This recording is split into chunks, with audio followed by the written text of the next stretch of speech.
Hi, my name is Natalie, and the other day as a class, we um, did a day in the life of a refugee tour. So essentially, we walked around Rome to get an idea of what it would like to be a refugee in Rome. And so we started off at this train station where we met up with Maiga, who's the refugee that was giving us the tour. And he explained to us how when people arrive to a new country, it's not like they get instructions or anything like that. Like they come here with no idea what to do. And so they have to like learn from other refugees or figure out on their own where to go from there.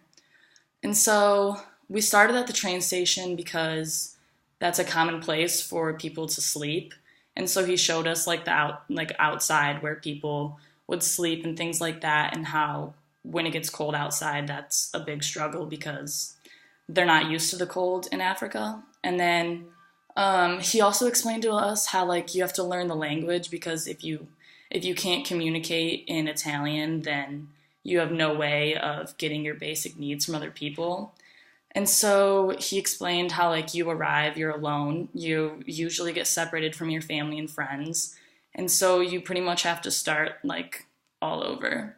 And so we walked around from place to place, and then the next place we went was a center where people like refugees can get meals, and everyone there just kind of like stared at us when we were walking by because like they could tell that like we didn't fit in there.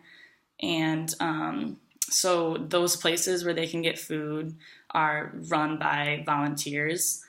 And then we walked around to like different areas throughout Rome, like parks and like places you can get water because there are fountains and things like that. But this just made me realize that they don't have a place to stay. Like they're always on the move. They don't have a home. They don't have anywhere to like return to. They don't have a safe place. Like everywhere they go, they're moving outside. They're sleeping outside. And yeah, when they go to the centers to get food, like that's indoors, but they can only stay there for so long. And so I was just wondering, like, what would they do if these places didn't exist where they could go get food? And, like, if there weren't government funds to help support them and things like that.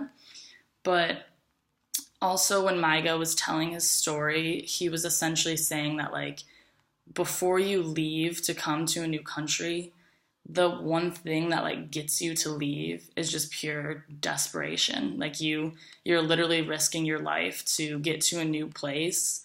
And then when you get to that place, the people don't want you there. Like it's not like you're being welcomed with open arms and people that want to make things better for you. Like you show up and you're pretty much alone. And after you learn the ropes of like where to go, where to get food, you can't get a job, you can't leave the country, so you're pretty much like stuck. And even though you're doing everything you can to like integrate and assimilate into the culture by like learning the language and learning the ways of life in that new city, like it doesn't matter. And so one of the things that Jen showed to us was the MSU mission statement. And one of the things that like stuck out to me in that statement was that like MSU's goal is transforming lives, bettering quality of life for people, and like transforming things like at home and around the world. And so I think that a major thing about our study abroad here is taking the knowledge and like the privilege that we have and being able to spread it to the people here, like not spread the privilege, but like use our privilege to help others. And so we did like do the day in a life, but to me, I felt like it wasn't actually a day in the life. Like I feel like I have no idea what it would be like to be a refugee. Like how I was saying, how we were walking around throughout the city and we had to go from place to place to get food and to get water. But on the walk, I was carrying a water bottle with me. My friend had chips in her purse that we were snacking on along the way. There's 19 of us on the trip. So there's me plus 18 other friends walking all together, just like laughing, like looking at the scene, like sights, walking through the city and then being like, oh, this is where people get food. Or this is where they get water. But like, we weren't alone. We weren't starving. We weren't thirsty. We had each other. We walked like more miles than we probably usually would have.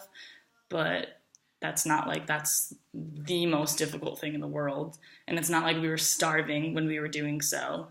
So, I mean, I know that we said we did a day in the life, but I don't really feel like that was true.